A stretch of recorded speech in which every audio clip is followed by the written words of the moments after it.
Saludos cordiales con todos. Mi nombre es Cristian Ortiz y en este video voy a desarrollar una continuación de un caso práctico con respecto a la temática que estábamos revisando previamente. Bien, me dirán, ¿qué objeto tiene precisamente desarrollar un proceso de síntesis como el que acabamos de establecer? Pues establece soluciones muy prácticas con respecto a procesos que se deben realizar dentro de lo que son ciclos productivos o cuestiones, digamos, secuenciales, en donde no disponemos de muchos recursos como para emplear mecanismos complejos o sistemas costosos para realizar precisamente estos desplazamientos. ¿Qué es lo que vamos a hacer entonces? Vamos a tomar esta imagen que tenemos aquí como referencia. Es de hecho de una síntesis de 3 posiciones, pero la vamos a asociar a el caso de 2 posiciones que acabamos de analizar para ver si podríamos cumplir el objetivo a través de su aplicación precisamente. Entonces sí, vamos a tomar como referencia esta posición inicial y esta posición final como elementos a través de los cuales desarrollaremos otra vez un caso de una síntesis de 2 posiciones de tipo gráfica. ¿Para qué? Ahora, por decirlo así, se nota que es para el transporte de cajas. Podríamos emplear este sistema para realizar un transporte de cajas entre esta superficie de aquí arriba y esta superficie que tenemos en la parte de abajo. ¿Es así? Entonces, ¿cómo estaría definido el objetivo principal de la síntesis que vamos a desarrollar a continuación? Entonces vamos a copiar esta imagen y la vamos a pasar a un archivo de AutoCAD. Estas dimensiones en el ejercicio original están establecidas como milímetros, así que vamos a crear un documento de acadizo. Y en este, de hecho, peguemos esta imagen. Vamos a vincular ahora los trazos con las dimensiones a ver si nos resultan un poco familiares, o si no, si vamos a tener que hacer escalas o algo como ello. En ese sentido, establezcamos lo que es una dimensión longitudinal. Esto prácticamente vincula aproximadamente unos 300, según puedo apreciar, en un ángulo de 0.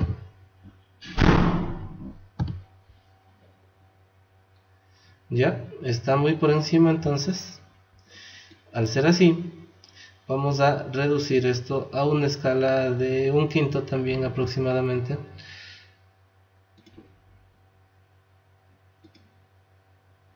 .2.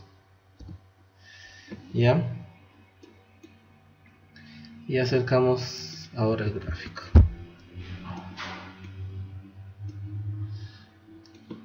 De acuerdo.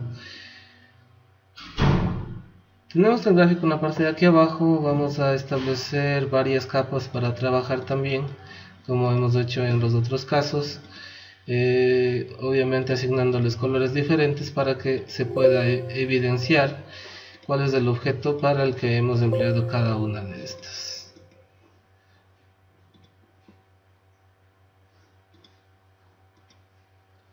Ya tenemos todas esas y empezaremos.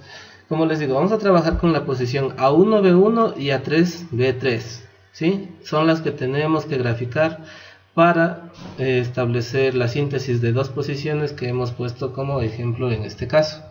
Entonces vamos a desarrollar esto a continuación. Tomaremos la primera capa y vamos a definir una réplica prácticamente de lo que es el paralelogramo que tenemos en la parte inferior. Esta réplica estaría de esta forma, tendría una longitud de 180 y estableceríamos un ángulo de 90 para la misma. Ya, entonces ahí se establece uno de sus bordes. Vamos a definir precisamente una longitud transversal de 167 y un ángulo de 0 grados. Ya, con eso sabemos que obviamente bajo esas características esto se va a cerrar precisamente, ¿sí? Se va a cerrar y otra vez se repetiría la dimensión, por eso estableceríamos el 180 cerrado y un 90 grados cerrado. Completaríamos lo que es la estructura de este paralelogramo precisamente aquí. Ahora, con respecto al paralelogramo hay un desplazamiento que podemos apreciar aquí, ¿sí? Podríamos graficarlo así, como un desplazamiento de 43 en magnitud, ¿no es cierto? Que es justamente la cota que tenemos vinculada aquí arriba, y un ángulo de 0 grados. ¿Ya? A partir de ahí salimos para arriba con la altura total de la caja. Esta altura de la caja nos dice que es de 86, entonces podríamos ponerle 86 y un ángulo de 90 grados. ¿Ya? Bajo esa condición vemos cuál es precisamente el ancho de la caja. También en la parte de aquí se nos explica es 86, entonces es completamente cuadrada. Estableceríamos el 86, un ángulo de 0 y se ha definido. Cerramos prácticamente con las mismas características: 86, 90 y una línea inferior que une precisamente a estos bordes de la caja. Estableceríamos entonces así cuál sería la posición inicial de la caja. La línea que vamos a considerar como parte del transporte, en este caso, es precisamente este segmento A1-B1. Es ya donde nos interesa llegar, así que vamos a ver cómo llegamos allá. Como pueden ver, hay un desfase de 17 desde el borde externo y hay un desfase de 43 desde arriba hasta la línea. Lo que quiere decir que la línea está precisamente en la mitad. Entonces serían 17 hacia la derecha y esto hasta una línea que divida precisamente en dos la caja y tendría una longitud de 52. Vamos a hacer eso. Colocaríamos aquí esto, ¿no es cierto? Y en un ángulo de 0 grados que está establecido aquí, podríamos establecer la longitud también de 17 directamente, ¿ya? Tenemos esa longitud de 17 y ahora sí definimos que obligatoriamente el ángulo sea de 90 y tenga una altura de 43, que es ya algo que está igual etiquetado ahí, ¿no es cierto? Entonces esa sería la sección. Y ahora con un ángulo de 0 grados estableceríamos una longitud de 52. Eso es lo que terminaría definiendo la línea que acabamos de trazar. Bien, entonces aquí tenemos ya lo que respecta a nuestra línea de interés, la primera posición.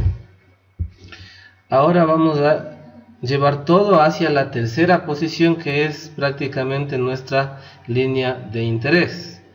¿Sí? ¿Cómo la llevamos a la tercera posición? Vamos a trasladarlo de una forma un poco diferente a todo el conjunto que es la caja. Vamos a ver cómo precisamente. Bien, primero vamos a ubicar este punto que tenemos aquí. Nos dice que estaría a una distancia de 250 y una distancia de 145 hacia abajo. Algo que nos resulta muy difícil de alcanzar a través de precisamente el trazo de una línea de 250 a 0 grados y el trazo de otra línea hacia abajo de 145 a un ángulo de 90. Y hemos llegado precisamente a este punto de aquí. Es ahí donde vamos a insertar la caja, ¿ya? Pero ¿qué pasa? Vemos que la caja también está girando precisamente. Entonces hay un punto de la caja que podríamos emplear para este giro. Por eso vamos a transportar todos sus elementos. Y no, de hecho esta parte tal vez ya ni nos resulte del todo útil, dado que ya hemos ubicado el punto hasta esta altura. Estos serían todos los elementos de la caja. Establecemos una copia y la copiamos en esta esquina de acá arriba, la trasladamos hacia acá y pegamos en el punto que nosotros ubicamos de inicio, ¿no es cierto? ¿Ya? Pero esta no es la posición de la caja. La posición de la caja es diferente. ¿Cuál es? Precisamente una posición con la rotación de la misma. A ver, seleccionamos la caja, aplicamos aquí y lo que definimos es una rotación en este eje. hacia acá. Y sí, esa sería precisamente la posición final de la caja. Hemos llegado a esta, dado que hemos podido replicar la caja, y si se dan cuenta hay un punto circular aquí, ¿no es cierto?, en cada esquina de la caja, que nos sirve como una referencia de inclinación de la misma. Antes la caja estaba a 90 y ahora este punto ha quedado hacia la derecha con un ángulo de 0 grados. Es ahí donde quedaría, y las líneas que nos interesan para el desarrollo de la síntesis están aquí y acá. Establecemos esto entonces con esta característica, con las líneas como lo que caracteriza al balancín de salida: posición inicial, posición final.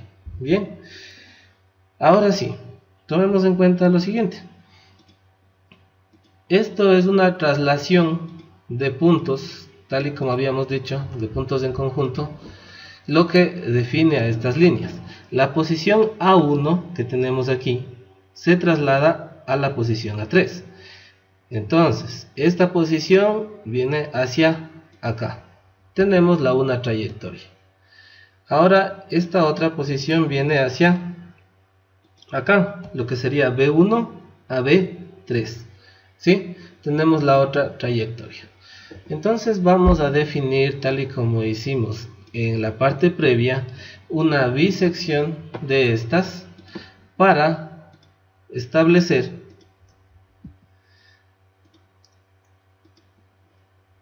la intersección adecuada del punto que identificamos como rotopolo, que era justo el eje del balancín de salida que estamos nosotros obteniendo. Vamos acá.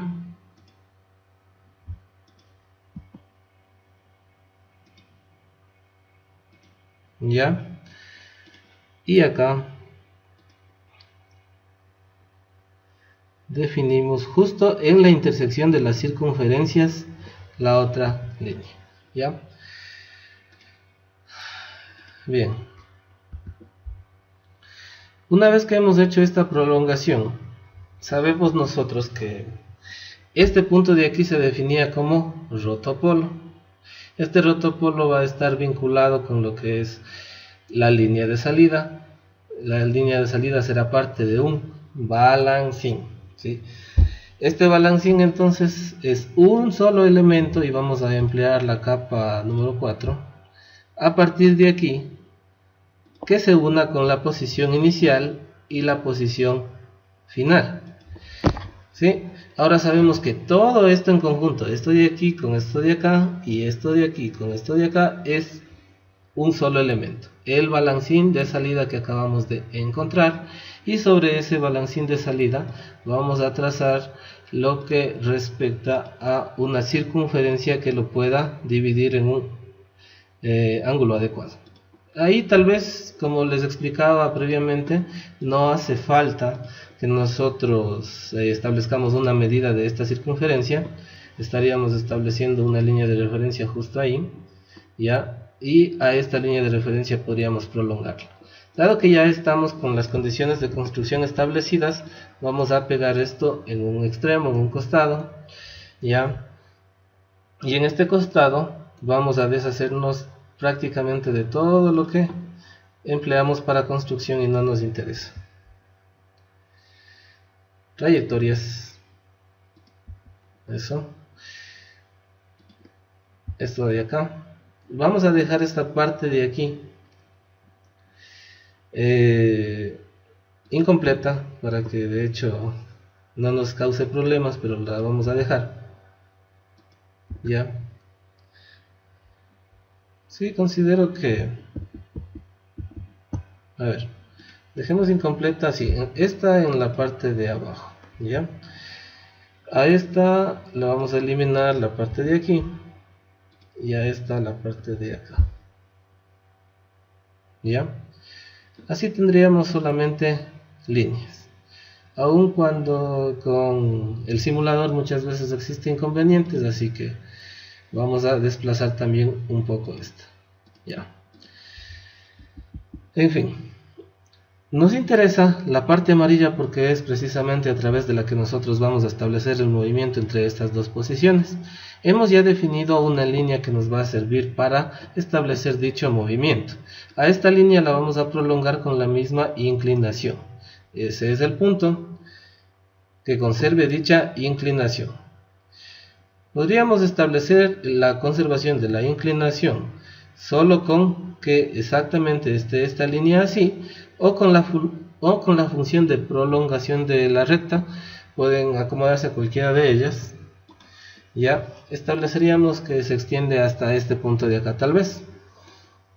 Ya, ahora que hemos llegado hasta este punto, nos interesa saber que justo esta sección de aquí, la que tenemos aquí en el medio, de hecho vamos a emplear ahora que una función de romper en un punto esta línea.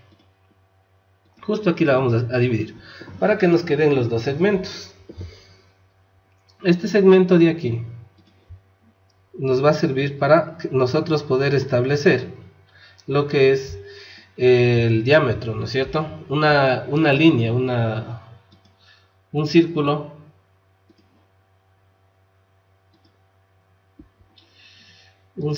que tenga, sí, justo 2 puntos, ¿ya? Entre este lado y este de acá, ¿ya? Sabemos que obviamente este círculo va a corresponder a lo que es la trayectoria de la manivela, porque sí, la mitad de esta división es la longitud de la manivela. Por ese motivo, entonces, vamos a transportar a este círculo desde su punto medio hasta el extremo donde hemos extendido esta línea. Podríamos cruzar la otra línea también para definir que realmente está ubicado en ese punto y no hay desfases, no habría problemas. Aquí a esta ahora la vamos a dividir a través de esta función de dividir en un punto, porque nos interesa que esto quede como manivela. Ahora a estas otras dos secciones de acá nos interesa unirlas, porque son parte de un solo acoplador. Precisamente este es el acoplador, esta sería la manivela y esto sería el balancín en conjunto, este de aquí con el de acá. Tenemos todos los elementos, entonces podemos realizar lo que es el esquema ya para proceder a la simulación. Vamos a emplear lo que es el offset. Aquí al offset tal vez requiera de que lo definamos en una unidad de 10, veamos qué tal nos sale.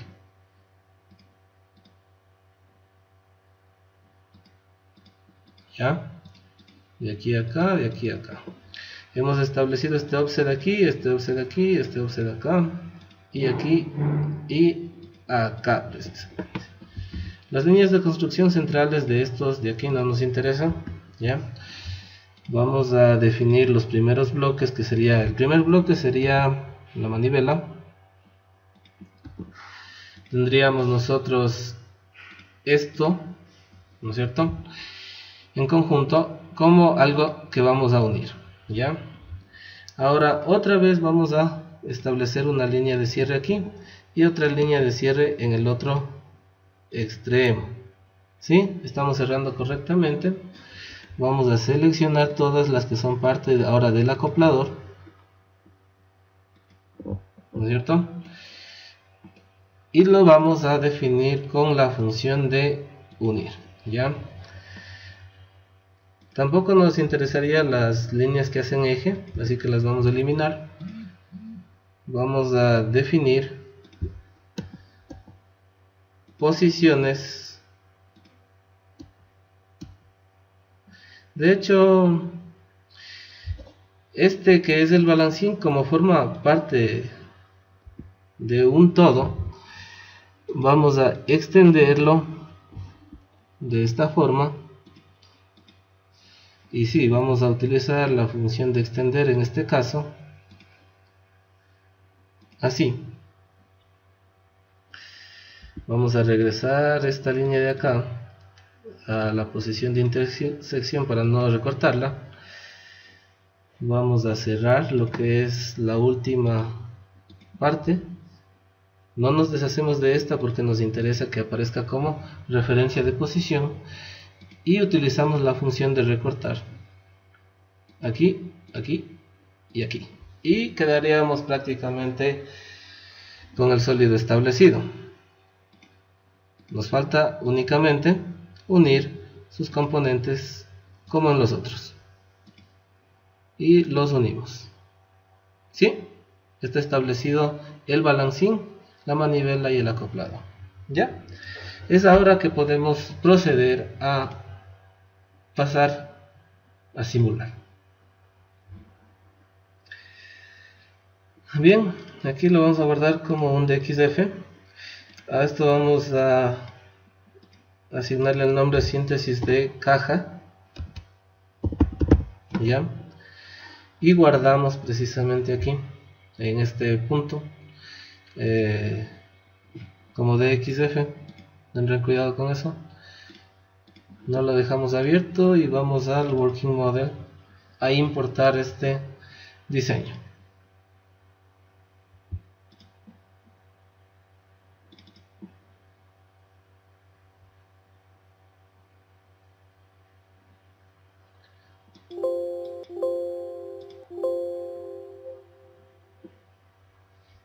Todavía no, esperemos un instante a ver qué ocurre.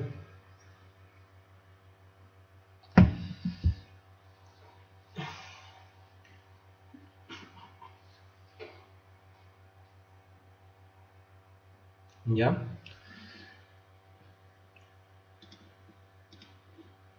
como pueden ustedes apreciar, en la parte de aquí abajo ya se queda definido todo lo que nosotros hemos manejado en este. Debemos propender a hacer que esto esté ampliado correctamente, dado que si no nos resulta difícil colocar en los puntos medios las juntas de rotación. Aquí tenemos nuevamente este inconveniente. Lo que hacíamos era seleccionar el sólido y en Object lo mandábamos para el fondo. Así podíamos nosotros establecer la junta en el punto que era correcto, y también una junta en esta parte de acá. Vamos ahora sí a alejarle un poco y a verificar si cumple con los parámetros del planteamiento, que eran alcanzar las dos posiciones para realizar este transporte de cajas.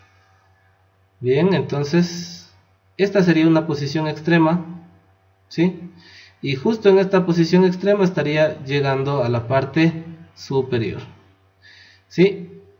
De la parte superior entonces procede a transportar a la parte inferior, y hace esto de forma cíclica con todas las cajas que se le vayan colocando. Es decir, el mecanismo ahora ya tendría una utilidad. Ustedes acaban de definir lo que es la creación de un mecanismo capaz de empujar cajas cambiándolas de posición de esta manera, ¿sí? A través del enlace de simplemente ¿qué? 3 eslabones, ¿no es cierto? 3 eslabones sobre los cuales podrían colocar un motor y hacer que esto se vuelva un sistema automatizado. La cuestión importante está en que es una solución simple, muy poco costosa en este sentido, y se puede implementar, ¿sí? Podríamos probar esto con varias dimensiones, hacer que la manivela no se aleje demasiado de lo que es el mecanismo. También puede resultarnos una restricción el espacio, entonces podemos probar. Eso ya depende de que analicen la condición, tal y como hicimos con el análisis de Grashov en la vez pasada, y verificar qué tan cerca le podríamos colocar. Podría quedar muy cerca de la misma base, y esto va a ser factible de que precisamente el ciclo se complete de una forma mucho más simple, incluso si requiriéramos implementar este mecanismo.